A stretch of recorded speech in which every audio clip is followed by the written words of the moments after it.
প্রিয় পঞ্চম শ্রেণীর শিক্ষার্থীরা সবাই কেমন আছো? আশা করি সবাই ভালো আছো, সুস্থ আছো। ধর্মরাজিক উচ্চ বিদ্যালয়ের অনলাইন ক্লাসে তোমাদেরকে স্বাগতম। তোমরা জানো এটা আমাদের ইংলিশ সেকেন্ড পেপারের 8 নাম্বার ক্লাস। আজকে আমাদের আলোচনার বিষয় হচ্ছে কোয়েশ্চেন নাম্বার 12 অর্থাৎ রিঅ্যারেঞ্জ। তোমরা জানো এই রিঅ্যারেঞ্জের মধ্যে 5টি সেন্টেন্স তৈরি করতে হয় এবং সেন্টেন্সগুলোতে বিভিন্ন ওয়ার্ড থাকে। এই ওয়ার্ডগুলো এলোমেলো করে দেওয়া থাকে, তোমাদেরকে সেগুলো সাজাতে হবে, সাজিয়ে সেন্টেন্স তৈরি করতে হবে। তাহলে আমাদেরকে আগে জানতে হবে সেন্টেন্সটা কি। হ্যাঁ, সেন্টেন্স কত ধরনের হয়, কারণ তোমাদের এই রিঅ্যারেঞ্জে যে সকল ওয়ার্ড দেওয়া থাকবে সেই ওয়ার্ডগুলোতে অর্থাৎ সেই ওয়ার্ডগুলো এলোমেলোভাবে দেওয়া থাকবে এবং তোমাদেরকে সেই ওয়ার্ডগুলো সাজিয়ে সেন্টেন্স তৈরি করতে হবে। তাহলে সেন্টেন্স হয় 5 ধরনের: assertive sentence, interrogative sentence, imperative sentence, optative sentence and exclamatory sentence. হ্যাঁ, এখন অ্যাসার্টিভ সেন্টেন্সটা কি? সাধারণত আমরা যে সকল ঘটনা বলে থাকি, অর্থাৎ কোনো বিবৃতিমূলক বাক্য, ঠিক আছে, কোনো ঘটনা যখন আমরা সাধারণভাবে প্রকাশ করে থাকি সেগুলি হচ্ছে অ্যাসার্টিভ সেন্টেন্স। ধরো আমি স্কুলে যাই, আমি ভাত খাই, এই ধরনের সেন্টেন্সগুলোই অ্যাসার্টিভ সেন্টেন্স। আবার প্রত্যেকটা সেন্টেন্সে কিন্তু নিজস্ব গঠন রীতি রয়েছে আমাদের ইংলিশ গ্রামারে। আর এই অ্যাসার্টিভ সেন্টেন্সের গঠন রীতি হচ্ছে প্রথমে সাবজেক্ট, তারপর মূল ভার্ব, তারপর অবজেক্ট। তাহলে কি প্রথমে সাবজেক্ট, তারপর মূল ভার্ব, এরপরে হচ্ছে কি অবজেক্ট। হ্যাঁ, এইভাবে অ্যাসার্টিভ সেন্টেন্স গঠন করতে হবে। তারপর যখন তোমাদেরকে কোনো প্রশ্ন করা হয়, তুমি কি ভাত খেয়েছো, তুমি কি স্কুলে গিয়েছো, এভাবে যখন কোনো প্রশ্ন করা হয়, এই যে প্রশ্ন যখন যে সকল বাক্যের মাধ্যমে প্রশ্ন করা হয় সেগুলোকে বলা হয় ইন্টারোগেটিভ সেন্টেন্স অর্থাৎ প্রশ্নবোধক বাক্য। এখন এই ইন্টারোগেটিভ সেন্টেন্সের স্ট্রাকচার হলো অক্সিলারি ভার্ব প্রথমে ব্যবহার করতে হবে, তারপর সাবজেক্ট, তারপর মূল ভার্ব, তারপর অবজেক্ট, এরপরে প্রশ্নবোধক চিহ্ন দিতে হবে। আবার ডব্লিউএইচ ওয়ার্ড ব্যবহার করেও কিন্তু ইন্টারোগেটিভ সেন্টেন্স তৈরি করা যায়। যেমন প্রথমে ডব্লিউএইচ ওয়ার্ড, তারপর অক্সিলারি ভার্ব, তারপর সাবজেক্ট প্লাস মূল ভার্ব প্লাস অবজেক্ট, তারপর প্রশ্নবোধক চিহ্ন ব্যবহার করার মাধ্যমে ইন্টারোগেটিভ সেন্টেন্স তৈরি করতে হবে। এখানে অক্সিলারি ভার্ব যখন ব্যবহার করা হয় তখন এর উত্তর হয় হা অথবা না। ডু ইউ ইট রাইস, তুমি কি ভাত খেয়েছো? হ্যাঁ, আবার ডব্লিউএইচ ওয়ার্ডের মাধ্যমে যখন প্রশ্ন করা হয় তার একটা বিশদ বর্ণনা থাকে। ওকে, এরপর যখন তোমাদেরকে বলা হয় এই বই খুলো, আমার দিকে তাকাও, ব্ল্যাকবোর্ডের দিকে তাকাও, খাতা নাও, কলম নাও, এই যে আদেশ, কখনো বলা সবসময় সত্য কথা বলবা, মিথ্যা কথা বলবে না, মিথ্যা কথা বলা ভালো নয়। এই যে উপদেশ দেওয়া হয়, আদেশ, উপদেশ, অনুরোধ। যখন তোমাদের বন্ধুরা বলে আমাকে একটি কলম দিতে পারবে দয়া করে, এই যে অনুরোধ, এই ধরনের বাক্যকে বলা হয় ইম্পারেটিভ সেন্টেন্স, যাকে বলা হয় অনুজ্ঞাসূচক বাক্য। আর অনুজ্ঞা এর মানেটা হচ্ছে আদেশ, উপদেশ, অনুরোধ, অর্থাৎ আদেশ, উপদেশ, অনুরোধকে একসাথে অনুজ্ঞা বলা হয়। আর এই ধরনের বাক্যকে বলা হয় অনুজ্ঞাসূচক বাক্য অর্থাৎ ইম্পারেটিভ সেন্টেন্স।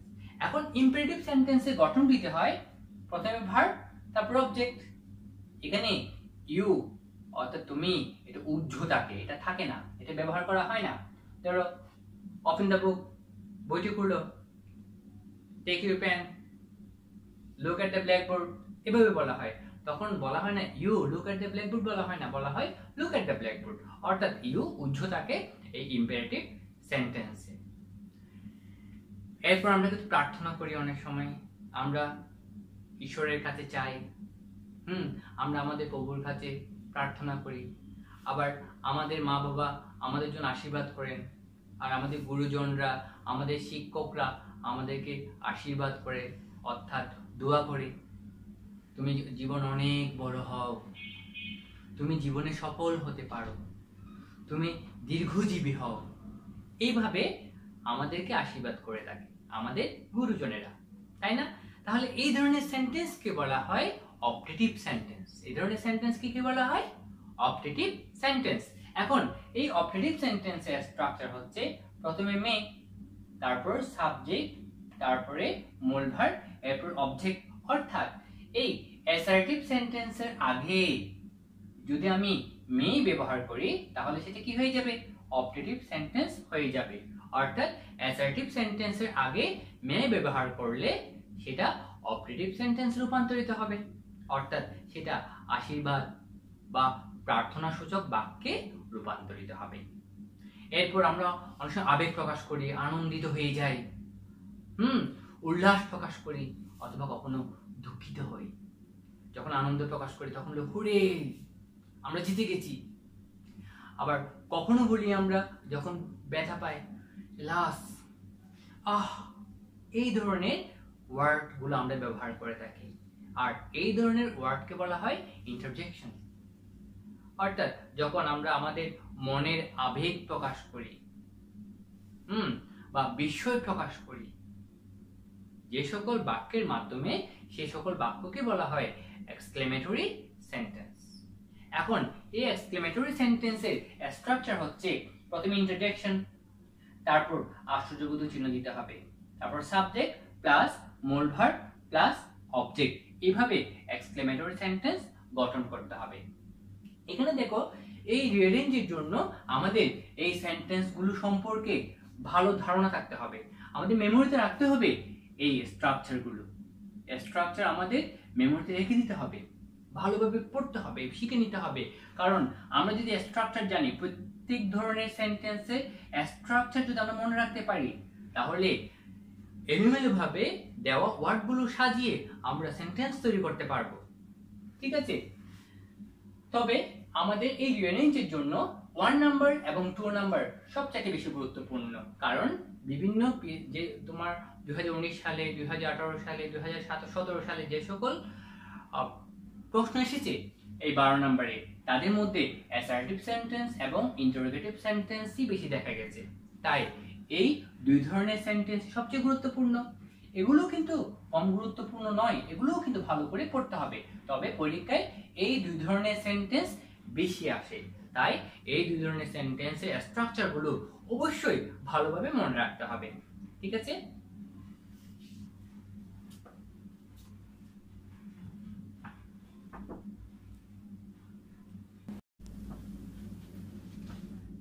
প্রিয় শিক্ষার্থী, এবার আমরা মূল আলোচনায় যাই। দেখো এখানে A B C D E F, হ্যাঁ কতগুলো কি দেওয়া আছে? ওয়ার্ড এলোমেলো করে দেওয়া আছে। এগুলোকে সাজিয়ে সেন্টেন্স তৈরি করতে হবে। কেমন? আর এখন তোমাদের প্রশ্ন আসতে পারে, আমরা যে ওয়ার্ড সেন্টেন্স গুলো তৈরি করব বা যেখানে ওয়ার্ডগুলো দেওয়া আছে এগুলো কোথা থেকে আসে? এগুলো কি বই থেকে আসে? হ্যাঁ, আসলে এগুলো বেশিরভাগ ক্ষেত্রে দেখা যায় তোমাদের টেক্সট বইয়ের আলোকেই প্রশ্ন করা হয়। অর্থাৎ টেক্সট বইয়ে তোমরা বিভিন্ন পেজ পড়ে থাকো, সেই পেজের মধ্য থেকেই সেন্টেন্স গুলো, অর্থাৎ এই যে আমাদের যে ওয়ার্ডগুলো দেওয়া থাকে সেগুলো থেকে যে সেন্টেন্স আমরা তৈরি করি, দেখবে এই সেন্টেন্সগুলো আসলে টেক্সট বইয়ের মধ্য থেকেই। তবে টেক্সট বইয়ের বাইরে থেকেও কিন্তু প্রশ্ন করা হয়ে থাকে। ঠিক আছে? এবার আমরা আলোচনায় যাই। দেখো, rearrange the given words in the correct order to make meaningful sentences. Rearrange the given words, যে এখানে যে শব্দগুলো দেওয়া আছে সেই শব্দগুলোকে সাজাও in the correct order to make meaningful sentence. অর্থপূর্ণ বাক্য তৈরি করতে সঠিকভাবে, অর্থাৎ অর্থপূর্ণ বাক্য তৈরি করতে সঠিকভাবে দেওয়া শব্দগুলোকে সাজাও। সাজিয়ে কি তৈরি করতে হবে? সেন্টেন্স তৈরি করতে হবে। এবার আমরা এ নাম্বারটা দেখি। দেখো, লিপস সৈকত, বগুড়া ইন। এখানে লিপস হচ্ছে কি? Verb, Saikat noun, Bogura noun, in হলো প্রিপজিশন। আর আমরা যদি একটা সেন্টেন্স তৈরি করতে হলে প্রথমে দরকার সাবজেক্ট, আর সাবজেক্টে কি হতে হয়? নাউন হতে হয়। তাহলে এখানে নাউন হচ্ছে সৈকত এবং বগুড়া, এটা দুটো হচ্ছে নাউন। তাহলে এখন দেখো, সৈকত হবে না বগুড়া হবে, এটা বুঝতে হলে আমাকে ভার্বটাকে দেখতে হবে। লিভস, বাস করা। তাহলে বাস করে কে? সৈকত। বগুড়া একটা স্থানের নাম বা একটা জায়গার নাম, তাহলে তার বাস করবে না, তাহলে বাস করবে কি? সৈকত। তাহলে হবে সৈকত লিভস। সৈকত লিভস কোথায় থাকে? বগুড়াতে থাকে। কোন স্থানে থাকলে বা কোন স্থানের মধ্যে বুঝালে তার পূর্বে প্রিপজিশন ইন ব্যবহার করতে হয়। সৈকত লিভস ইন বগুড়া। তারপর বি নাম্বার দেখো, our places, their country, in, are, many, see, to। মনে রাখবে সেন্টেন্সে কোনো অংশ যদি দেয়ার দেখো তাহলে সেই দেয়ারটা সবার আগেই ব্যবহার করতে হয়, কেননা দেয়ারকে বলা হয় ইন্ট্রোডাক্টরি দেয়ার। হ্যাঁ, তাহলে সেই জন্য আমরা প্রথমে দেয়ার ব্যবহার করব, দেয়ার। তারপর দেয়ারের পরে অক্সিলারি ভার্ব ব্যবহার করতে হয়। এখানে অক্সিলারি ভার্ব আছে, হ্যাঁ আছে, অক্সিলারি ভার্ব আর, তাহলে হবে দেয়ার আর। এখন বের করতে হবে কি হতে পারে, দেয়ার আর our places, our country, নাকি many country, নাকি many places। হ্যাঁ, এখানে হবে কি there are many places, many places কোথায় আছে জায়গা, আমাদের দেশে, in our country। তবে হ্যাঁ, এখানে কিছু অংশ দেখো সি টু থেকে গেল, এখানে এটা হচ্ছে ভার্ব, এটা হচ্ছে প্রিপজিশন। আর আমরা জানি টু সি অর্থাৎ এই ভার্বের পূর্বে কি করতে হবে, এই প্রিপজিশন ব্যবহার করে এটাকে ইনফিনিটিভ করতে হবে, টু সি। কোথায় আছে, ইন আওয়ার কান্ট্রি, আমাদের দেশে, ইন আওয়ার কান্ট্রি। তাহলে দেখো কি হলো সেন্টেন্সটা, there are many places to see in our country। আমাদের দেশে অনেক স্থান দেখার আছে, আমাদের দেশে কি রয়েছে, দেখার অনেক স্থান আছে, এই সেন্টেন্স। তারপর সি নাম্বার দেখো, আর where going you জেসিকা। তাহলে দেখো where সেন্টেন্সটা তাহলে অবশ্যই একটা ইন্টারোগেটিভ সেন্টেন্স হবে। কি হবে, ইন্টারোগেটিভ সেন্টেন্স হবে। ইন্টারোগেটিভ সেন্টেন্সে নয় শুরুতে অক্সিলারি ভার্ব ব্যবহার করতে হয়, নতুবা WH ওয়ার্ড থাকলে সেই WH ওয়ার্ড ব্যবহার করতে হয়। এখানে WH ওয়ার্ড কি আছে, where, তাহলে শুরুতে where। আর আমরা WH কোয়েশ্চনসে দেখেছিলাম WH ওয়ার্ডের পরে কি ব্যবহার করতে হয়, WH ওয়ার্ডের পরে অক্সিলারি ভার্ব ব্যবহার করতে হয়। তাহলে এখানে অক্সিলারি ভার্ব কি আছে, আর, where are। এরপর আমাকে বুঝতে হবে সাবজেক্ট। দেখো সাবজেক্ট হয় নাউন অথবা প্রোনাউন। এখানে কি going verb, you pronoun, Jessica noun. এখানে জেসিকা হবে নাকি ইউ হবে, দেখো এটা দেখেই বুঝতে হবে। অক্সিলারি ভার্ব যেহেতু আর, তাহলে এখানে জেসিকা হবে না। যদি জেসিকা হতো এখানে ইজ হতো, যেহেতু এখানে আর আছে তাই জেসিকা আর এর ক্ষেত্রে হবে না। জেসিকা এটা একটা মেন নাম, তার ক্ষেত্রে ইজ ব্যবহার করতে হবে, কেননা জেসিকা হচ্ছে থার্ড পারসন সিঙ্গুলার নাম্বার, কিন্তু এখানে আর থাকার কারণে জেসিকা ব্যবহার করা যাবে না, ইউ হবে। কেন, ইউ এর ক্ষেত্রেই কিন্তু আর হয়। আর আমরা জানি সেকেন্ড পারসন ইউ এর ক্ষেত্রে অক্সিলারি ভার্ব কি ব্যবহার করতে হয়, বি ভার্ব হিসেবে আর ব্যবহার করতে হয়। তাই এখানে হবে where are you। তারপর verb going, where are you going, তুমি কোথায় যাচ্ছ, থামতে হচ্ছে তাই প্রশ্নবোধক কমা দিলাম, তাই কি দিলাম, কমা ব্যবহার করলাম। where are you going Jessica, Jessica তুমি কোথায় যাচ্ছ। এইভাবে সেন্টেন্স তৈরি করতে হবে। দেখো এখন এখানে কি ব্যবহার করলাম, নোট অফ ইন্টিগ্রেশন অর্থাৎ প্রশ্নবোধক চিহ্ন ব্যবহার করলাম। মনে রাখবে প্রত্যেকটা সেন্টেন্সের সাথে বিরাম চিহ্ন অর্থাৎ পাংচুয়েশন মার্কস ব্যবহার করতে হয়। এখানে আমরা এটা একটা অ্যাসার্টিভ সেন্টেন্স তাই ফুল স্টপ ব্যবহার করেছি, এটাও একটা অ্যাসার্টিভ সেন্টেন্স তাই এখানে ফুল স্টপ ব্যবহার করেছি, কিন্তু এটা হচ্ছে একটা প্রশ্নবোধক বাক্য অর্থাৎ ইন্টিগ্রেটিভ সেন্টেন্স, সেই জন্য এখানে আমি প্রশ্নবোধক চিহ্ন অর্থাৎ নোট অফ ইন্টিগ্রেশন ব্যবহার করেছি। তারপর ডি দেখো, me book place, me book place please give the, please অনুগ্রহ করা। তাহলে এই ধরনের সেন্টেন্স অনুগ্রহ, আদেশ, উপদেশ, অনুরোধ এগুলো কোন ধরনের সেন্টেন্সে হয়, ইম্পারেটিভ সেন্টেন্সে হয়। আর ইম্পারেটিভ সেন্টেন্স শুরু হয় কি দিয়ে, ভার্ব দিয়ে। ইন্টিগ্রেটিভ সেন্টেন্স শুরু হয় কি দিয়ে, ভার্ব দিয়ে। যেহেতু এখানে প্লিজ আছে আমি শুরুতে প্লিজ ব্যবহার করব, প্লিজ। তারপর ভার্ব, এখানে ভার্ব কি আছে বলো তো, এটা তো বুক, নাউন, মি প্রনাউন, গিভ এই ভার্ব, এটা হচ্ছে কি ভার্ব গিভ। তাহলে দেখো প্লিজ গিভ, কারণ ভার্ব দিয়ে শুরু করতে হবে। প্লিজ গিভ, দাও, কাকে দাও? আমাকে দাও। Please give me, give me কি দাও? দা বুক, আমাকে বইটি দাও। এই সেন্টেন্স হয়ে গেল। তাহলে এটা কোন ধরনের সেন্টেন্স? ইম্পারেটিভ সেন্টেন্স, যেহেতু আমি ভার্ব দিয়ে শুরু করেছি আর প্লিজ আছে। এটা কি বোঝাচ্ছে? অনুরোধ বোঝাচ্ছে, দয়া করে আমাকে বইটি দাও। আর আমরা জানি আদেশ, উপদেশ, অনুরোধ হলে ওই ধরনের সেন্টেন্স কোন ধরনের সেন্টেন্স? Imperative sentence. তাই এটা হলো একটা ইম্পারেটিভ সেন্টেন্স। এবার আমরা ই নাম্বার দেখি। In, be, live, happy, may, you. দেখো মে, আমরা আগেই বলেছিলাম মে এর পরে অ্যাসার্টিভ সেন্টেন্স ব্যবহার করলে সেই সেন্টেন্সটা কোন ধরনের সেন্টেন্স হবে? অপটেটিভ সেন্টেন্স হবে। কি হবে? অপটেটিভ সেন্টেন্স এ পরিণত হবে। তাহলে মে, শুরুতে মে ব্যবহার করব। তারপর সাবজেক্ট, সাবজেক্ট কি হতে পারে? নাউন অথবা প্রনাউন। এখানে ইন প্রিপোজিশন, বি এটা be verb, life noun, happy adjective, you pronoun. কি হতে পারে? মে, লাইফ। আসলে ইউ তোমাকে বলা হচ্ছে, মে ইউ।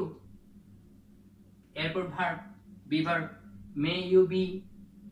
হ্যাঁ, তারপর হবে adjective, happy, may you happy in life, in life জীবনে। কি হবে? In life, may you be happy in life, জীবনে তুমি কি হও? সুখী হও। এভাবে কি করতে হবে? অপটেটিভ সেন্টেন্স তৈরি করতে হবে। এরপর এফ নাম্বার দেখি। প্রথমে on, game, hurray, we, the, have. এই দেখো হুরে, হুরা, এটা হচ্ছে একটা কি? এটা কি ওয়ার্ড? এটা হচ্ছে ইন্টারজেকশন। এটা হচ্ছে কি? ইন্টারজেকশন। আর আমরা জানি ইন্টারজেকশন থাকলে এই ধরনের সেন্টেন্স কোন ধরনের সেন্টেন্স হয়? এক্সক্লেমেটরি সেন্টেন্স হয়। তাহলে আমি শুরুতে কি ব্যবহার করব? হুরা। তারপর আশ্চর্যবোধক চিহ্ন। এরপর আমাকে একটা অ্যাসার্টিভ সেন্টেন্স তৈরি করতে হবে। তাই প্রথমে সাবজেক্ট খুঁজে বের করতে হবে। ওয়ান, গেম নাউন, উই আমরা। তাহলে দা, হ্যাভ, তাহলে প্রথমে কি হবে? উই আমরা, আমরা কি করেছি?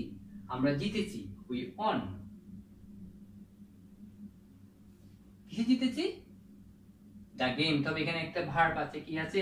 অক্সিলারি ভার্ব আছে, তাই এখানে হবে we have won, we have won the game, we have won the game, আমরা খেলায় জিতেছি। তাহলে প্রথমে দেখো ইন্টারজেকশন হুরা, তারপর we subject, have won the game, আমরা কি করেছি? হুরা, আমরা খেলায় জিতেছি। এভাবে কি করতে হচ্ছে? এটা একটা কি সেন্টেন্স? এটা হচ্ছে একটা এক্সক্লেমেটরি সেন্টেন্স। এভাবে এক্সক্লেমেটরি সেন্টেন্স তৈরি করতে হবে। ওকে, আশা করি তোমরা বুঝতে পেরেছো। লিখে নাও।